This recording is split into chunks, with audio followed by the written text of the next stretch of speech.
என்னுடைய பெயர், பள்ளிக்கல்வித்துறை அமைச்சருடைய பெயர், அதேபோல அண்ணன் செல்வப்பிரந்தை அண்ணனுடைய பெயர் இடம்பெற்றிருந்தது. உரையாற்றுவோர், சிறப்புரையாற்றுவோர்னு.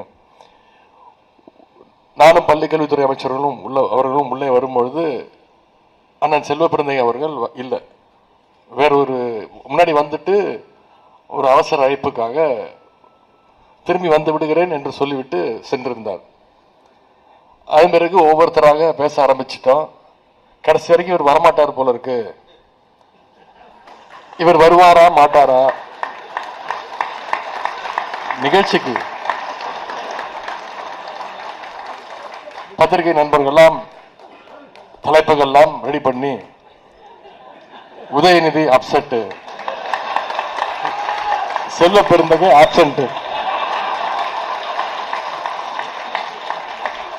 நிகழ்ச்சிக்கு தலைப்பெல்லாம் ரெடி பண்ணி வச்சிருந்தாங்க. கடைசியில் அவரும் வந்து அதற்கும் வழி இல்லாமல்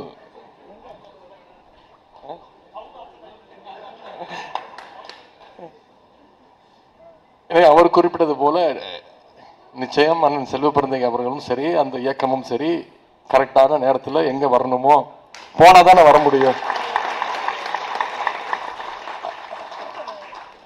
நிகழ்ச்சிக்கு அவர் வந்தோடனே சொன்னாரு, மன்னிக்கணும் நான் லேட்டா வந்துட்டேன்னு. நான் சொன்ன மன்னிக்கணும், நான் சீக்கிரம் வந்துட்டேன், நீங்க என்னோட சீக்கிரமா வந்துட்டு போயிட்டீங்க.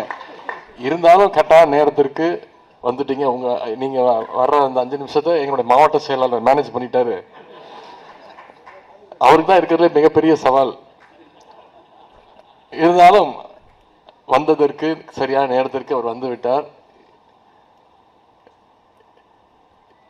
இப்படி ஒரு சிறப்பான நிகழ்ச்சியில் கலந்து கொள்வது உண்மையாகவே எனக்கு கூடுதல் பெருமை.